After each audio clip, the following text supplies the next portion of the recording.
If You Lived in Colonial Days, pages 34 to 41. What happened if you fell asleep in the meeting house? If a baby fell asleep, no one cared. But if you fell asleep in the meeting house, you would get a rap on the head from the church watchman. The watchman was called the tithing man. It was his job to see that everyone paid attention. The tithing man carried a long pole. On one end was a furry foxtail or a squirrel tail. On the other end was a wooden knob. The tithing man used the wooden knob on the heads of children who fell asleep or talked or giggled. He used the furry tail to tickle the noses of old men and women who fell asleep. If anyone smiled or whispered in the meeting house, the tithing man wrote down his name. The ones who smiled or whispered had to pay a fine. Where did people eat on Sunday?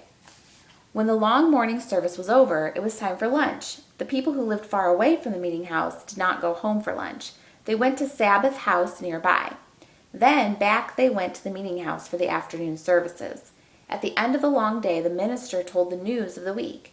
He had good news and he had bad news. He told who was getting married and who had a new baby. He told who had broken the laws and who had to be punished. What laws did people have to obey? There were laws that said no one should use bad words or get drunk. It was against the law for a baker to bake bad bread, and it was against the law for a brewer to brew bad beer. There were laws that said every man had to work on the town roads a few days each month, but many people did not obey this law. That is why the roads were so bad. In one town, there was even a law that said every man had to shoot 3 crows or 12 blackbirds between the middle of March and the last day of June. What was the reason for this law? The blackbirds and the crows ate the corn and the fruit.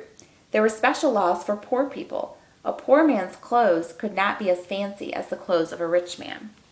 The town of Boston had a law about dogs. The law said if a man was too poor to feed a dog, then he could not own one. A rich man could have only one dog. There were laws for every day of the week. There were special laws for Sundays. What were the special Sunday laws? The most important Sunday law was the law that said everybody had to go to the meeting house on the Lord's Day. On the Lord's Day, you could not laugh or play games. No one could do any work. You could not even make your own bed. A man could not shave or cut his hair, and it was against the law to kiss your mother or father on Sunday. Who made all these laws?